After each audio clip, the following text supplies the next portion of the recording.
This incompetent moron will finally embarrass herself. After this deal, I'm done with her. I stared at the text message glowing on Miles's tablet screen, my coffee growing cold in my hands.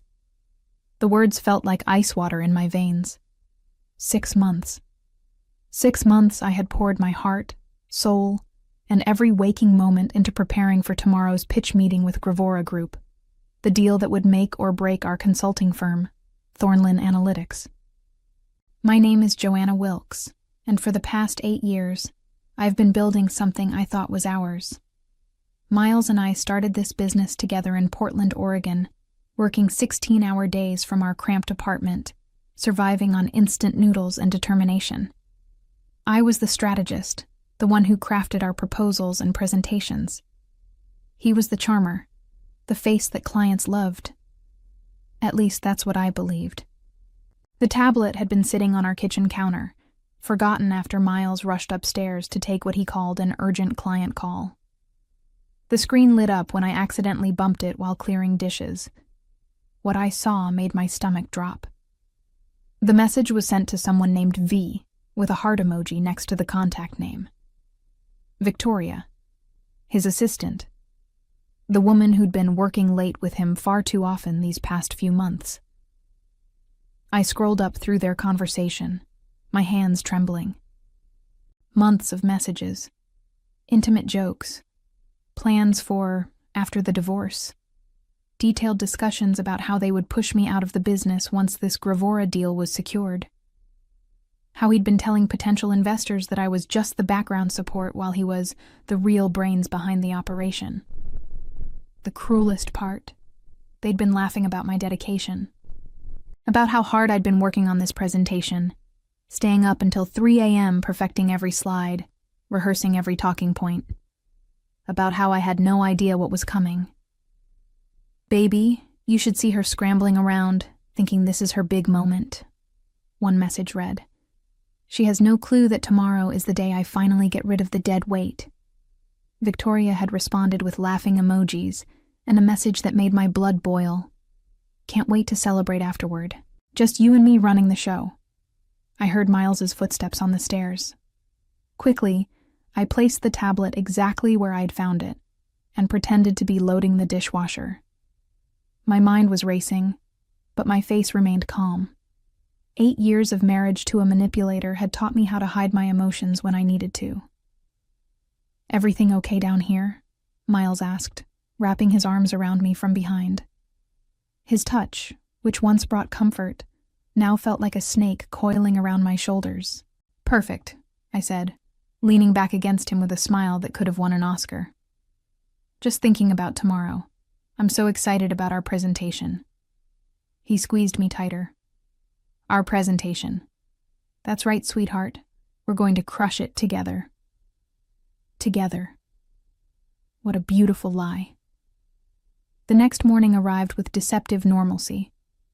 I woke at 6 a.m. as always, went through my usual routine of yoga and meditation, then headed to our home office to do final prep work. Miles was already there, looking fresh and confident in his navy suit, the one I'd bought him for our anniversary last year. Big day, he said, not looking up from his laptop. Are you feeling ready? More than ready, I replied, settling at my desk. The presentation was loaded on both our computers, backup copies saved to the cloud. Every slide was perfect, every statistic verified, every argument bulletproof. I'd spent the last 6 months researching Gravora Group's pain points, their competition, their growth projections. This wasn't just a pitch. It was a surgical strike designed to address every concern they might have. What Miles didn't know was that I'd also spent the early morning hours making some additional preparations. A quick call to my divorce attorney, Rebecca Hayes, whom I'd worked with on several client cases. A discreet email to our accountant requesting copies of all business financial records. And most importantly, setting up a recording app on my phone. I'll make us some coffee, Miles announced around 9 a.m. The meeting was scheduled for 10:30 a.m. via video conference.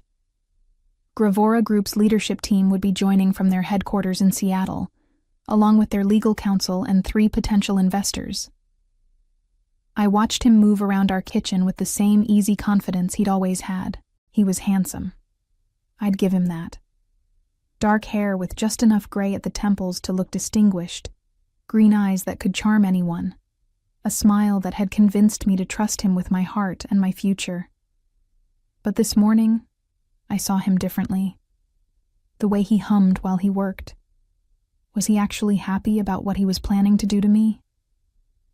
He returned with 2 matching black mugs, his and hers coffee cups we'd bought during our honeymoon in Italy.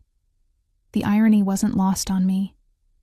"Here you go, honey," he said, setting my mug down with extra care. "Drink up. You'll need the energy." The coffee looked and smelled normal, dark roast, just how I liked it.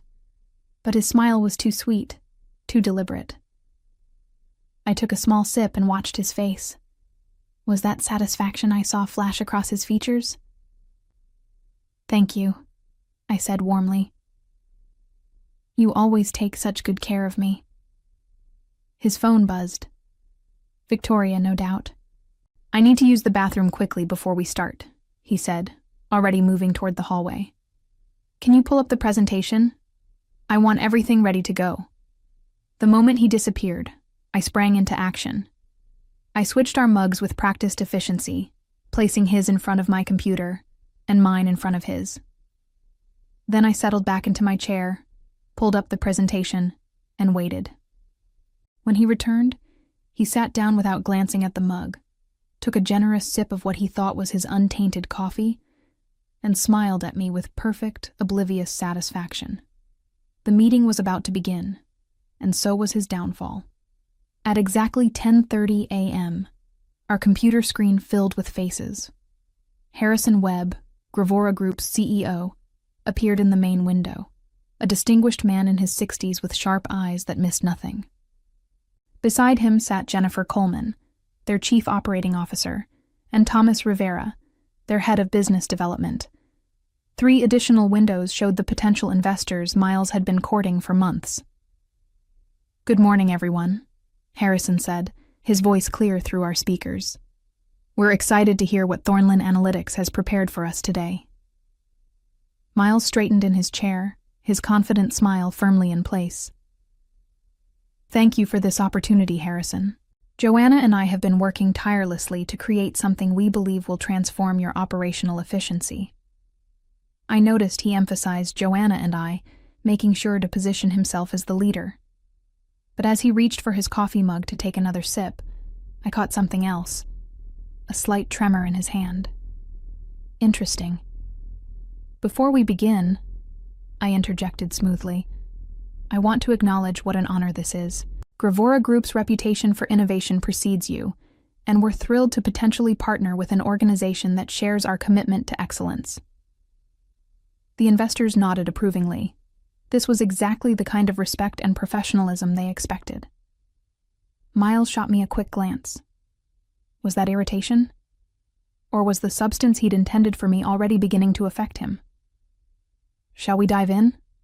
Miles asked, clicking to the first slide. "Our analysis indicates..." He paused, blinking hard.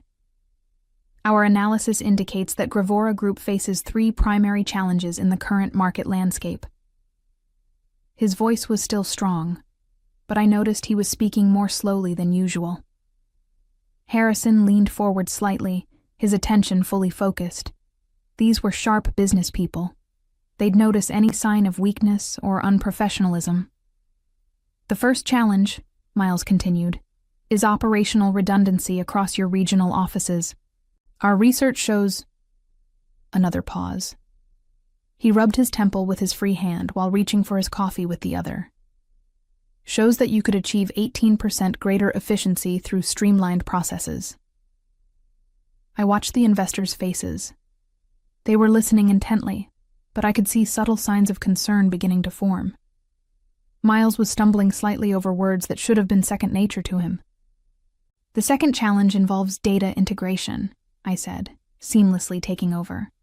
"Your current systems operate in silos, which creates delays in decision-making and reduces your competitive advantage." As I spoke, Miles took another long drink from his mug.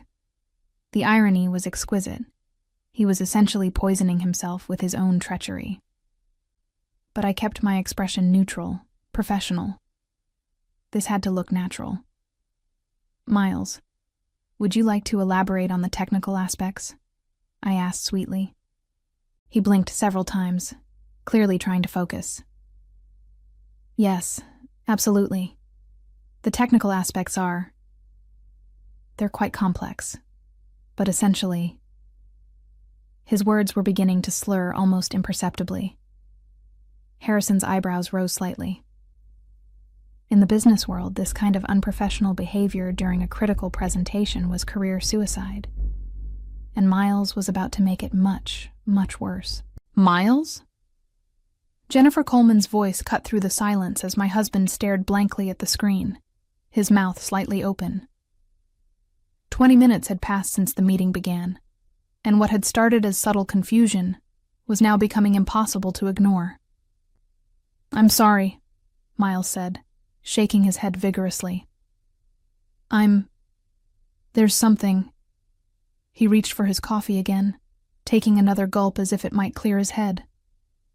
The substance, whatever it was working exactly as he'd planned it to work on me. The data integration challenges are significant. That was when Harrison Webb's expression shifted from polite attention to genuine concern. Mr. Wilkes, are you feeling all right? Perhaps we should reschedule if you're not well. I saw my opening. Harrison, if I may, I said, my voice calm and professional. Miles has been pushing himself extremely hard to prepare for this presentation. He was up until 4 a.m. last night making final adjustments. Perhaps I should take over while he collects himself. It was a masterful move. I appeared caring and professional while subtly suggesting that Miles's behavior was due to exhaustion rather than incompetence. But more importantly, I was positioning myself to salvage what he was destroying. That would be appreciated, Thomas Rivera said from his window. We're very interested in hearing the full proposal. Miles tried to protest. No, I'm fine. I can... But as he attempted to stand, he swayed slightly and had to grip the edge of the desk. The investors exchanged glances that spoke volumes. Please, darling, I said, standing and gently placing my hand on his shoulder. Let me handle this. You've done so much work already. To the camera, I added, I know every detail of this proposal as well as Miles does. We've been true partners in developing this strategy. What I didn't mention was that I had developed 90% of it myself. Miles had been the presentation face, but I'd been the brains behind every analysis, every recommendation, every innovative solution we were proposing. I smoothly transitioned to the next slide. As I was saying, your data integration challenges create a ripple effect throughout your entire operation. Our analysis of your Q3 reports shows that information delays cost you approximately $3 million in missed opportunities. Now I was in my element. This was what I'd been born to do. Take complex business problems and create elegant, profitable solutions. As I spoke, I watched the investors' faces transform from concern to interest to genuine excitement. Furthermore, I continued, clicking to a detailed chart I'd spent weeks perfecting, our proposed implementation timeline would have you seeing measurable results within 90 days, with full optimization achieved in 6 months. Harrison leaned back in his chair, clearly impressed. These metrics are quite ambitious, Mrs. Wilkes. How confident are you in these projections? Completely confident, I replied, without hesitation. We've modeled these scenarios using data from 3 comparable companies, and in each case, our methods exceeded projected outcomes. Behind me, Miles was trying desperately to regain his composure. He'd managed to sit back down, but his face was pale, and he was blinking repeatedly as if trying to clear his vision. The substance he'd intended to humiliate me with was systematically destroying his credibility instead. This is impressive work, Jennifer Coleman said. The depth of analysis is exactly what we'd hoped to see. Thank you, I said, genuinely pleased. This project represents months of research and strategic thinking. We understand that you have multiple consulting firms competing for this contract, which is why we've gone far beyond surface-level recommendations. As I spoke, I noticed one of the investors, Margaret Torres from Calden Moore Partners, taking notes furiously. That was always a good sign. In my peripheral vision, I could see Miles fumbling with his coffee mug again, clearly confused about why he was feeling worse instead of better. The beautiful irony wasn't lost on me. He'd planned to watch me humiliate myself, to use my supposed failure as justification for pushing me out of our business. Instead, he was witnessing my finest professional moment while experiencing the very fate he'd intended for me. But this was only the beginning. The best part was yet to come. If we could move to the implementation timeline, I said, advancing to slide 12. You'll see that we've broken the project into 3 distinct phases, each with measurable milestones and success metrics. Harrison Webb nodded approvingly, but his attention kept drifting to Miles, who was now gripping the arms of his chair as if the room were spinning. Mr. Wilkes, are you certain you don't need medical attention? This was the moment I'd been waiting for. You know what? I said, as if the idea had just occurred to me. Miles, why don't you step away for a few minutes? Get some fresh air, maybe splash some water on your face. I can handle the rest of the presentation. Miles looked at me with confusion and... was that fear? He was beginning to realize that something was seriously wrong, but he couldn't figure out what. Yes, maybe that's a good idea, he mumbled, struggling to stand. As he left the room, swaying slightly, I turned back to the camera with a concerned but professional expression. I apologize for the interruption. My husband has been under tremendous pressure lately. He's incredibly dedicated to this project. Of course, Jennifer Coleman said kindly.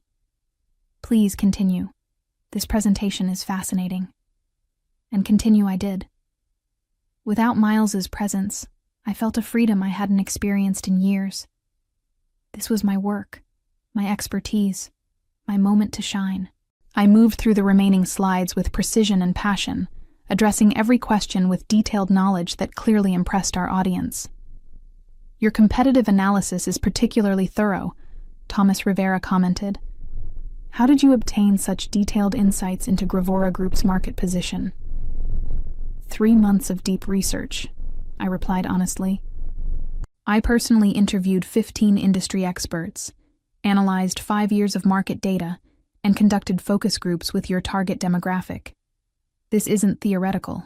It's based on real-world intelligence. I could see the excitement building in their faces. These were business people who appreciated thoroughness, and I'd given them exactly what they were looking for. My phone, which I'd set to record at the beginning of the meeting, was capturing everything. Not just the presentation, but also Miles's gradual deterioration and my seamless takeover, evidence that would be crucial for what came next.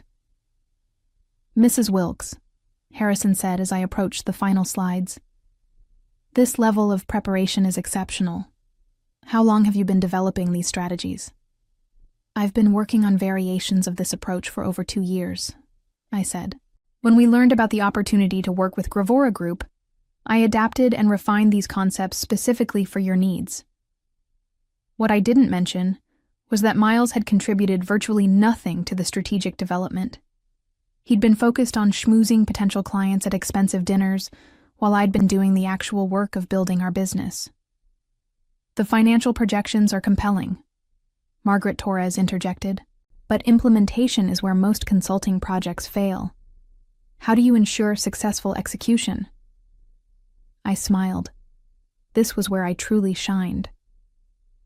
Accountability is built into every phase. Weekly progress reports, monthly milestone reviews, and quarterly strategic assessments. Plus, I personally oversee every major implementation step.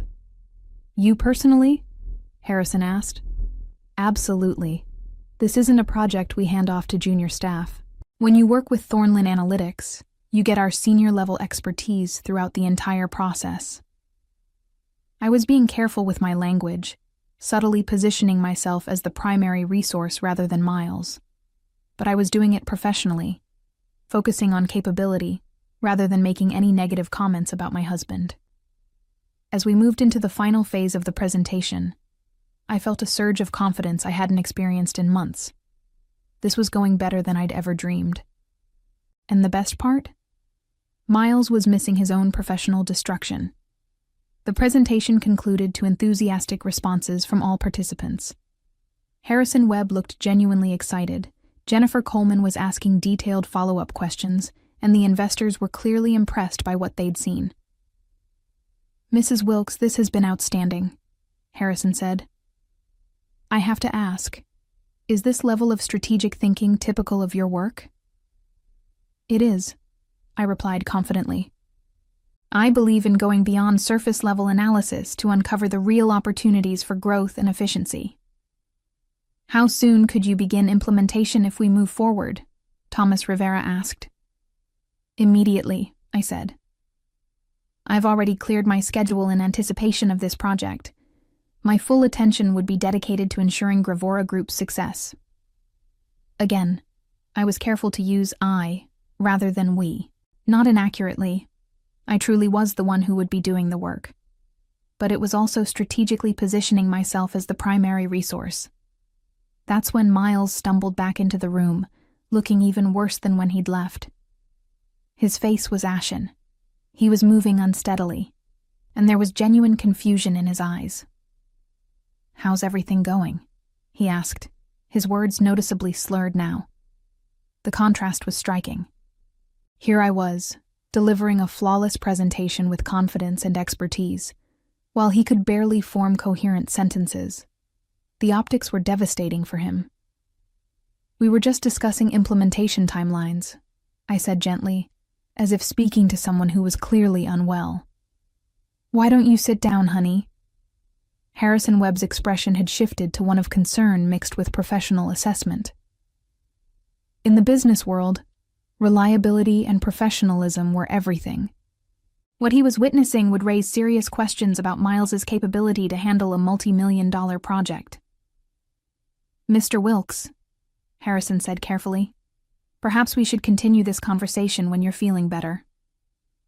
No, Miles protested, trying to inject energy into his voice. "I'm fine, just tired. Let me walk you through the final recommendations." But when he tried to advance to the next slide, he clicked the wrong button and accidentally closed the presentation entirely. The fumbling that followed, his desperate attempts to reopen the file while clearly struggling with basic computer functions, was painful to watch. "It's all right," I said smoothly, reopening the presentation on my computer and sharing my screen instead. "Technical difficulties happen. Here we go."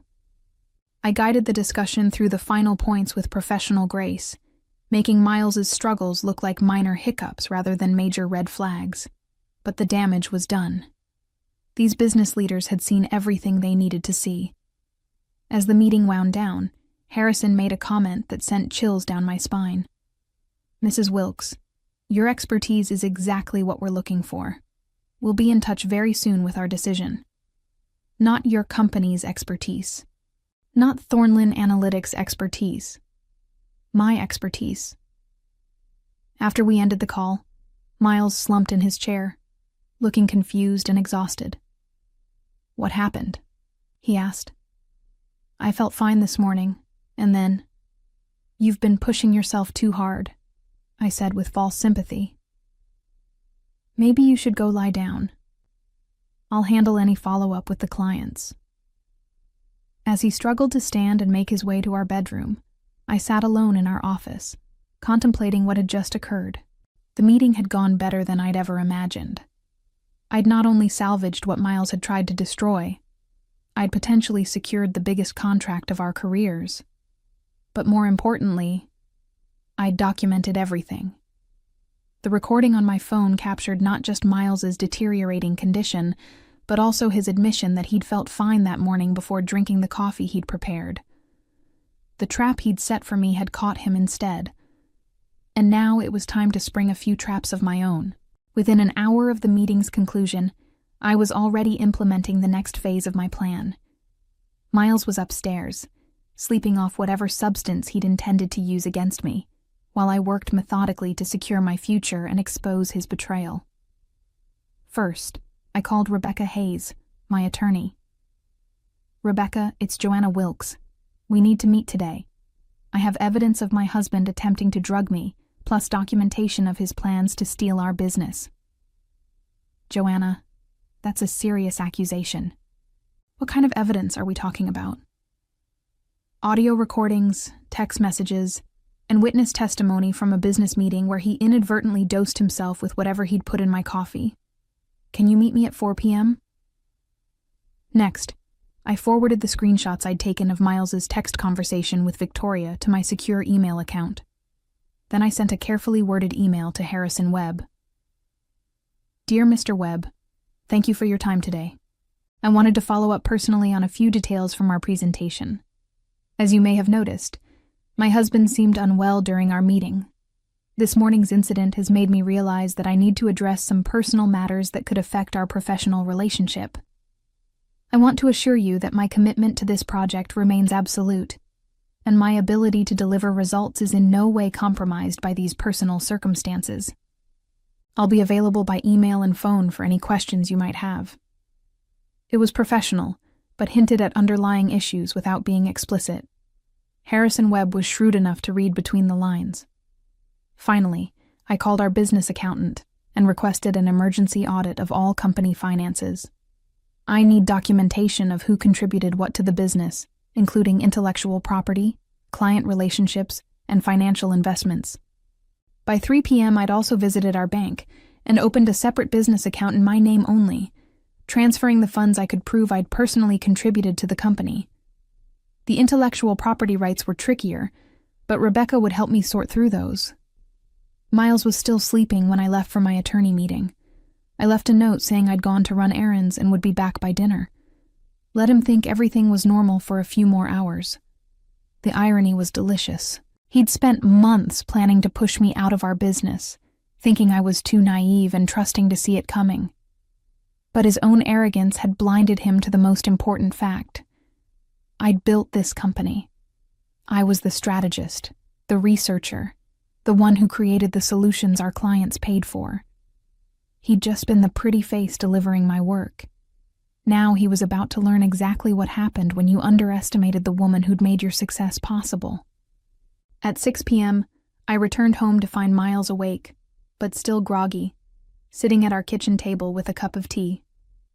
The irony of him drinking something I'd prepared wasn't lost on me, though this time it was just harmless chamomile.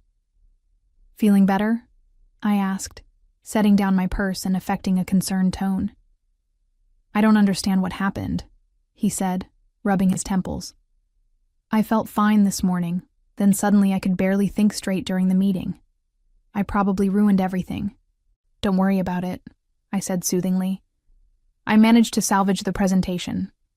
Actually, Harrison Webb seemed quite impressed with our work." Miles looked up sharply. "Our work?" "Well, the strategic analysis we developed together," I said carefully. "Though I did most of the talking after you started feeling unwell." I watched his face as the implications sank in. If I'd successfully completed the presentation, then his plan to watch me fail had backfired completely. But he couldn't figure out how or why he'd been the one to fall apart instead. "Did they say anything about moving forward?" he asked. "Harrison said they'd be in touch soon with their decision. I think we have a real chance." What I didn't mention was the email I'd received from Harrison just an hour earlier. "Joanna, after today's presentation, I'm confident that you're exactly what Gravora Group needs.